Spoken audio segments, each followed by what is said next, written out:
ნაშობნო იქედნეთ, ანუ იქედნე გველის სახეობაა.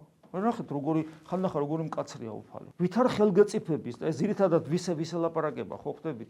ეს არ ელაპარაკება სამშობლოს მოღალატე მეზვერეებს, საცოდავებს. ასე გველის ნაშობებს მიმართავს ზნეობრივ და რელიგიურ ადამიანებს, ანუ ფარისევლებს, რომლებსაც აქვთ ილუზია და პრეტენზია, რომ მათ რაღაცა მაღალი დონე აქვს, სიმაღლე, მაღალი ფენის წარმომადგენლები არიან. ჩვენ რამდენად მაღალი ფენის წარმომადგენლები ვართ, რა ვიცი, მაგრამ რელიგიურები ხო ვართ და ჩვენ მოგმართავს საშიში მდგომარეობა, ჩვენ საცდური, რომ რაღაცა გვეგონოს საკუთარი თავი, გვაქვს საცდური.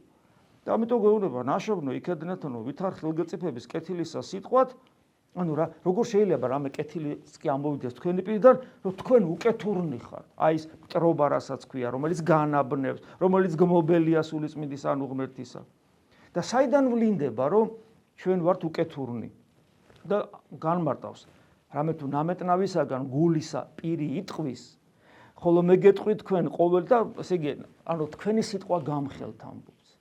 თქვენ შეხედეთ როგორ მეტყველებთ, როგორ ლაპარაკობთ, რა ინტონაცია, რა ტონალობა, ერთმანეთს როგორ მიმართავთ, ერთმანეთსადმი რა დამოკიდებულება გაქვთ. ამიტომ სულ ამბობთ, ერთმანეთისადმი დამოკიდებულებით განისაზღვრება ჩვენი ქრისტიანობა და ეს სამრევლოში და ოჯახში ხდება ძირითადად. მე სამსახურში საერთოდ ზოგადად მანქანაში რო ზიხარ და შენი თანამოქალაქე და თანაძმა რო ცოტა ცუდად ჩაგიჭრის და შენი დამოკიდებულება როგორია. ანუ ლუსტრაცია ჩვენი სიტყვა, რომელიც შეიძლება წარმოვთქვათ, რომელიც შეიძლება არ წარმოვთქვათ, მაგრამ ენაზე რომ მოგადგება და ცოტა კულტურული ხარო დაიჭერ ამ სიტყვას. ხან აღარ ყოფნის ეს კულტურა და ემოციებს გამოყვება. გაუფრთხილდით, დაუკვირდეთ უпроსტորად საკუთარ თავს, რა მდგომარეობაში ვართ. ხოლო მე გეტყვი თქვენ რამე თუ არათუ ცუდი თქმა, ხო ეს ხშირად ეს თქვენ იცით, რამე ახალს ხო არ ვამბობ, ხოლო მე გეტყვი თქვენ ყოველი სიტყვა უქმი, რომელსა იტყოდიან კაცნი, მისცენ სიტყვა მისთვის დღეს ამას საჯილის, ანუ პასუხსაგებენ ამ უქმის სიტყვისათვის, სიტყვითა შენითა განმართლე და სიტყვათაგან შენთა დაისაჯო.